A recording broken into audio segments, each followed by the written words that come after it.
ചിറയൻകീഴ് പൗരാവലിയുടെ 16ാമത് പ്രേം നസീർ പുരസ്കാരം പ്രശസ്ത നടി ഷീലയ്ക്ക്. ചിറയൻകീഴ് പൗരാവലിയുടെ ഈ വർഷത്തെ 16ാമത് പ്രേം നസീർ പുരസ്കാരം സിനിമാ താരം ഷീലയ്ക്ക് നൽകുമെന്ന് പ്രേം നസീർ അനുസ്മരണ കമ്മിറ്റി ഭാരവാഹികൾ വാർത്താ സമ്മേളനത്തിൽ അറിയിച്ചു. പ്രേം നസീറുമായി 130ൽ പരം സിനിമകളിൽ നായികയെ അഭിനയിക്കുകയും വിവിധ ഭാഷകളിലായി 500ൽ പരം ചിത്രങ്ങളിൽ അഭിനയിക്കുകയും ചെയ്ത ഷീല സിനിമാ ലോകത്തിന് നൽകിയ സമഗ്ര സംഭാവനകൾ പരിഗണിച്ചാണ് ഈ അവാർഡ് നൽകുന്നത്. 1,01,000 രൂപ ക്യാഷ് അവാർഡും ആർട്ടിസ്റ്റ് BD ദത്തൻ രൂപകൽപ്പന ചെയ്ത ശില്പവും പ്രശസ്തി പത്രവുമാണ് പ്രേം നസീർ പുരസ്കാരം. ഈ പുരസ്കാരം സംഭാവന ചെയ്യുന്നത് ചിറയൻകീഴ് ഗ്രാമപഞ്ചായത്താണ്. 2025 ഫെബ്രുവരി 18 ചൊവ്വാഴ്ച വൈകുന്നേരം 6 മണിക്ക് ശാർക്കര മൈതാനിയിൽ ചേരുന്ന സ്മൃതി സായാഹ്നം ചടങ്ങിൽ പുരസ്കാരം സമ്മാനിക്കുന്നതാണ്. മന്ത്രിമാർ, ജനപ്രതിനിധികൾ, ജനനേതാക്കൾ, കലാ-സാംസ്കാരിക നായകന്മാർ തുടങ്ങിയവർ ചടങ്ങിൽ പങ്കെടുക്കും. തുടർന്ന് കലാപരിപാടികളും സംഘടിപ്പിക്കുമെന്ന് പ്രേം നസീർ അനുസ്മരണ കമ്മിറ്റി ചെയർമാൻ ആർ സുഭാഷ് അറിയിച്ചു. അനുസ്മരണ committee general convener advocate SV Anilal, Chirayinkeezhu ഗ്രാമപഞ്ചായത്ത് president Abdul Bahid, vice president Saritha, മെമ്പർമാരായ മോനി, മണികണ്ഠൻ, സന്തോഷ് പൊടിയൻ, BJP കടയ്ക്കാവൂർ മണ്ഡലം ജനറൽ സെക്രട്ടറി M വിജയകുമാർ തുടങ്ങിയവർ സന്നിഹിതരായിരുന്നു.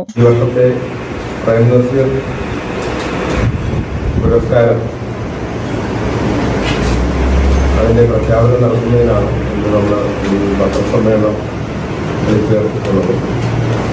പത്രസമ്മേളനത്തിൽ എന്നോടൊപ്പം ഗ്രാമപഞ്ചായത്ത് പ്രസിഡന്റ് ശ്രീ അബ്ദുൽ വാഹിദ്, അതുപോലെ ബ്ലോക്ക് പഞ്ചായത്ത് സ്റ്റാൻഡിംഗ് കമ്മിറ്റിയുടെ ചെയർമാൻ ശ്രീ മണികണ്ഠൻ,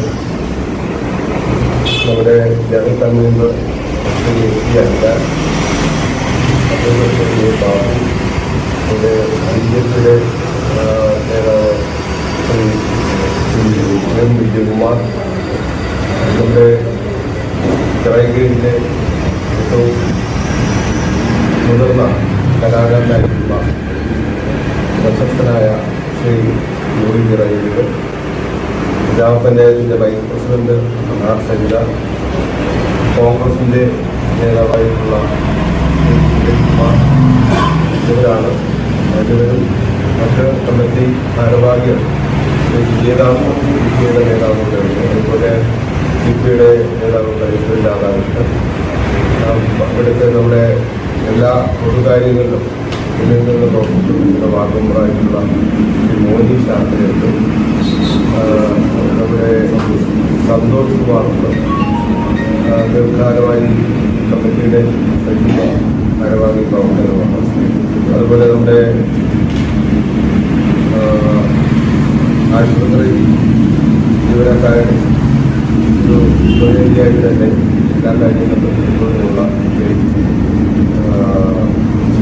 ശിവദാസൻ, ശ്രീ ചിറയൻകീഴ് കൊടിയൻ ഉൾപ്പെടെയുള്ളവരാണ് നമ്മൾ ഈ വാർത്താസമ്മേളനത്തിൽ പങ്കെടുക്കുന്നത്.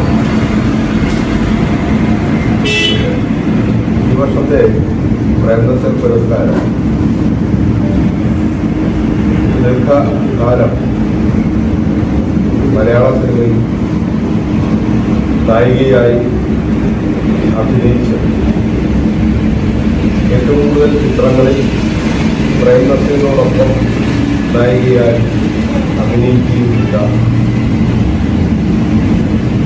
ശ്രീമതി ഷീലയ്ക്കാണ് ഈ വർഷത്തെ അവാർഡ് നൽകുന്നത്. നമ്മുടെ കമ്മിറ്റി നിയോഗിച്ച സെറ്റിംഗ് കമ്മിറ്റി ഐക്യകണ്ഠേന തീരുമാനിച്ചു.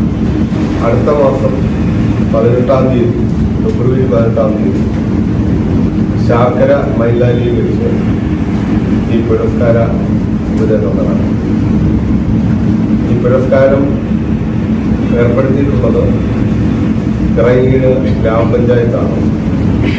1,01,000 രൂപയുടെ അവാർഡ് ഉപയോഗിക്കും. BD ദത്തൻ രൂപകൽപ്പന ചെയ്തിട്ടുള്ള ശില്പവുമാണ് അവാർഡാക്കി പുരസ്കാരമാണ്. ഈ വർഷത്തെ ഈ അവാർഡ് പ്രേം നസീറിൻ്റെ ചരമദിനം കടന്നുപോയി. ജനുവരി 16-നാണ് 36ാം ചരമദിനം നമ്മൾ ചരമദിന വാർഷികം ആചരിച്ചത്. 36ാം ചരമവാർഷികത്തിൽ നമ്മൾ എല്ലാ വർഷവും മുടക്കം കൂടാതെ അദ്ദേഹത്തിൻ്റെ ഛായാചിത്രത്തിന് മുന്നിൽ ശാർക്കര ജംഗ്ഷനിൽ പൗരാവലി എന്നുള്ള നിലയിൽ എല്ലാ രാഷ്ട്രീയ കക്ഷി വ്യത്യാസമില്ലാതെ എല്ലാ രാഷ്ട്രീയ പാർട്ടികളുടെയും സംഘടനാ പ്രതിനിധികളുടെയും ക്ലബ്ബ് ഭാരവാഹികളും എല്ലാവരും ചേർന്നുകൊണ്ട് പൗരാവലിയുടെ ഒരു പ്രണാമം എല്ലാ ജന്മവാർഷികത്തിലും നമ്മൾ പുഷ്പാർച്ചന നടത്താറുണ്ട്. ഈ വർഷവും നമ്മൾ ആ തരത്തിൽ പുഷ്പാർച്ചന നടത്തിയിട്ടുണ്ട്. ബഹുമാനപ്പെട്ട മന്ത്രിമാരെ നമ്മൾ ക്ഷണിച്ചിട്ടുണ്ട്. സാംസ്കാരിക വകുപ്പ് മന്ത്രിയും അതുപോലെ തന്നെ ധനകാര്യ വകുപ്പ് മന്ത്രി ചടങ്ങിൽ സംബന്ധിക്കാം എന്ന് ഏറ്റിട്ടുണ്ട്. അതുപോലെ നമ്മുടെ MP, അതുപോലെ MLA മാർ, ചിറയൻകീഴ് MLA, അതുപോലെ വർക്കല MLA അതുപോലെ ആറ്റിങ്ങൽ MLA ശ്രീമതി YS അംബിക തുടങ്ങിയിട്ടുള്ള MLA-മാർ ഈ ചടങ്ങിൽ പങ്കെടുത്തു. ഇതിൻ്റെ സിനിമാ രംഗത്തെയും അതുപോലെ തന്നെ മറ്റ് കലാരംഗത്തെയും പ്രധാനപ്പെട്ട ആൾക്കാരെ നമുക്ക് പങ്കെടുക്കുന്നതിനുള്ള പരിശ്രമം നമ്മൾ നടത്തുന്നുണ്ട്. സഹൃദയരായ നാട്ടുകാർക്ക് ഒരു ഉത്സവമായി തന്നെ കൊണ്ടാടപ്പെടുകയും ചെയ്യുന്ന ഒന്നാണ് ഈ അവാർഡ് വിതരണ ചടങ്ങ്. ഇതാണ് ഈ വർഷത്തെ അവാർഡ് സംബന്ധിച്ച് പറയാൻ. വളരെ സന്തോഷത്തോടു കൂടിയാണ് ഇന്നത്തെ അവാർഡ് പ്രഖ്യാപനം കമ്മിറ്റി നടത്തിയത്. ശ്രീമതി ഷീലയ്ക്ക് അവാർഡ് കൊടുക്കുമ്പോൾ അതിനൊരു മാധുര്യമുണ്ട്. പ്രേംനസീറിന് ഗിന്നസ് ബുക്കിൽ സ്ഥാനം നേടുന്ന 3 കാരണങ്ങളാണ്. 3 ഗിന്നസ് റെക്കോർഡാണ്. പ്രത്യേകിച്ച് കണ്ണൂർ, കോഴിക്കോട് നിന്ന് അന്നത്തെ ദിവസത്തോടെ എത്തിച്ചേരുന്നത് ഈ പത്രത്തിലെ വാർത്തകളാണ്. അതുകൊണ്ട് കാസർഗോഡ് നിന്നെല്ലാം തന്നെ നിരവധി പേർ വരാറുണ്ട്. അപ്പോൾ അവർക്കെല്ലാം അതൊരു ആശ്വാസകരമായിരിക്കും. അത്തരത്തിലുള്ള ഒരു സഹായം പത്ര ദൃശ്യ മാധ്യമങ്ങളിൽ നിന്ന് പ്രതീക്ഷിക്കുന്നു.